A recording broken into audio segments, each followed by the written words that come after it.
اتفضلي يا اماني، اتفضلي التليفون معاكي وبراحتك بقى اتكلمي. اولا عايز اقول ان انا في مدرسه التوفيقيه، ومدرسه التوفيقيه واحده من اعرق المدارس في مصر. الحقيقه اتخرج منها 3 من رؤساء الوزراء، وهم عبد الخالق باشا ثروت، عبد الفتاح يحيى، محمد محمود وغيرهم. الحقيقه كمان عايزين نقول ان طلعت حرب اتخرج منها، جمال حمدان اتخرج برضو من مدرسه التوفيقيه.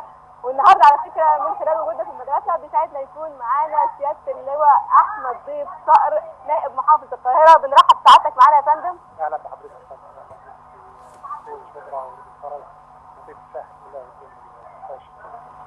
سعاده اللواء، طبعا في البدايه خلينا نتعرف على الدعم اللوجستي من المحافظه لهذه الانتخابات.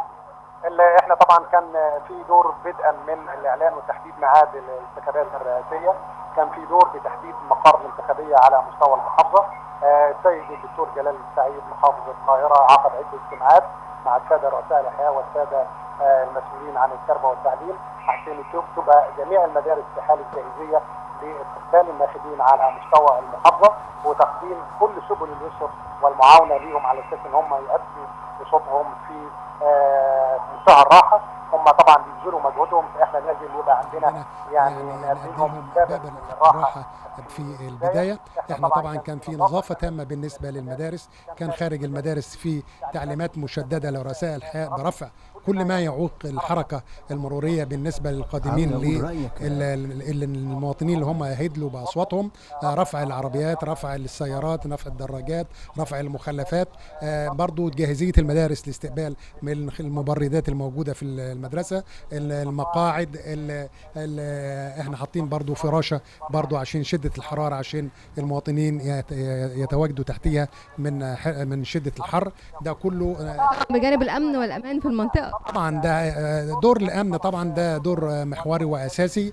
دور الامن كان ليه شقين عندنا، وهو شق المعني به وزاره الداخليه، وشق لوجستي وهو توفير كل المطبوعات وكل ما يتعلق بالعمليه الانتخابيه للجان تم تجهيزه بمعرفه اللجنه العليا للانتخابات. كان لهم دور محوري واساسي وهو عمليه التامين، وخاصه مع اخواننا في القوات المسلحه، بحيث ان هم تبقى الشوارع كلها معده. احنا بنأمن جميع المقار الانتخابيه من خارج، بنأمن المرشحين ومندوبيهم، نأمن المواطنين من حال تواجدهم من منازلهم وعملهم إلى المقار الانتخابية، بنأمن حاجة برضو منظمات المجتمع المدني وأجهزة الإعلام الموجودة. ده كله لازم نقدم له نوع من سبل اليسر. أنا بطمن الجميع.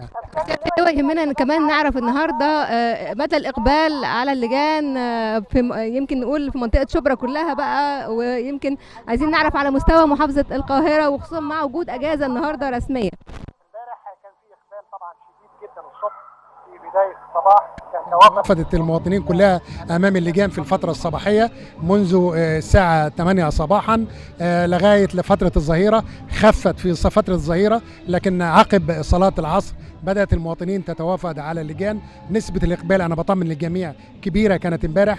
النهاردة الصبح عشان طبعا يوم أجازة، الناس بدأت حاليا وإحنا موجودين على الهواء بدأت المواطنين تتوافد.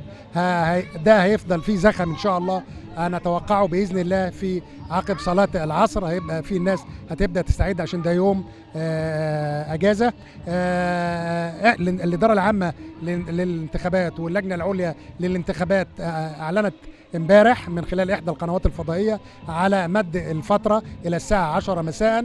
ان شاء الله بنطلب من الجميع ان هم ينزلوا ويدلوا باصواتهم، جميع المصريين من السيدات والشباب والفتيات وكل والشيوخ، ان هم يصطحبوا اطفالهم في يوم العرس الوطني اللي احنا بنحتفل بيه، عشان ندي رساله للعالم كله، رساله لجميع الجاليات بتاعتنا الموجوده في الخارج، زي ما هم ادي رسالتهم في النتائج المبهره اللي كانت في الخارج.